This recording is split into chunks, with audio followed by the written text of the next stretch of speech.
It's a country where police arrest gay rights activists in the streets if they dare to protest. Russian police detained as many as 30 gay rights activists who took part in an unsanctioned rally in St. Petersburg.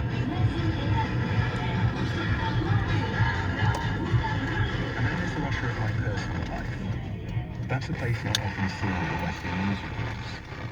In this world, when queer friends live openly, they go out to bars, go to work, fall in love, fall out of love. They get their news from progressive online media and avoid Russian state television. The big difference from the West is that gay life here is set against the backdrop of constant state-sponsored homophobia. That means doors to gay clubs are unmarked, and you won't see any rainbow flags on the streets outside.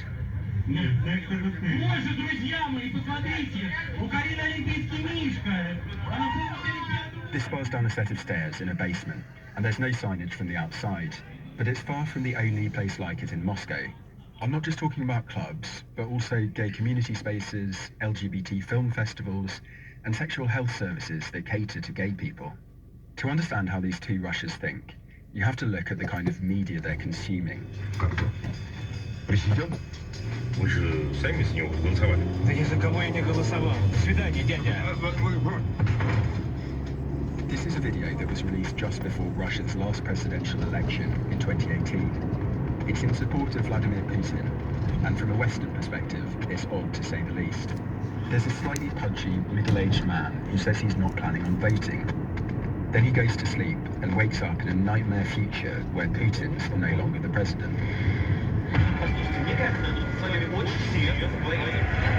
He walks into the kitchen and sees this young guy sitting at the breakfast table, buffing his nails with a little rainbow-coloured file. "I'm the gay you've taken in for adoption," the guy says. Then he throws his nail file down in a sulk. The man's wife looks at her husband and she says, "What's wrong with you? Is it all now in Russia?" If he doesn't find a boyfriend, then you'll have to be in a relationship with him.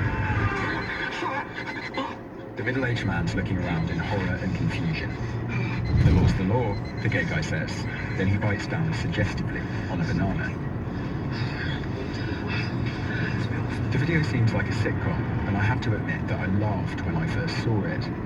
But the message is serious and it's clear. We are protecting you from the gays who pose a threat to our conservative, moral way of life. We are protecting you from the progressive West, where anything goes, and where they support LGBT rights. Vote for us. This is their way of fighting. It's an Progressives might just save the world, what they do. but oil might destroy it. She's 22 So you gotta pick and sides. a university student. She's conservative and a supporter of President Vladimir Putin, and she says she supports the way Russian state media talk about gay people. They should be kinder, but there has to be some opposition. I don't want my child to grow up being told that being gay is the norm.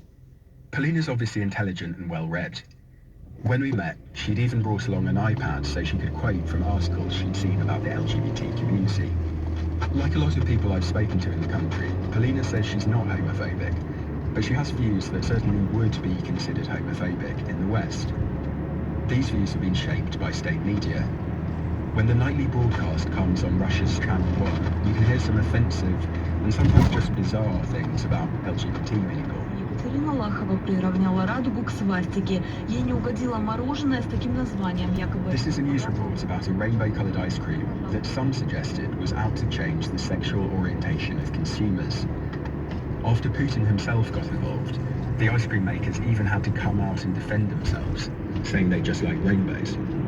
But much more than the straight-up fake news about what's going on inside Russia, there's a constant drip of distorted news about LGBT rights in the West.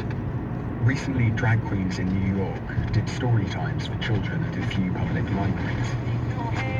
A big controversy about how the powerful gay lobby is brainwashing American kids, and Russian kids might be next.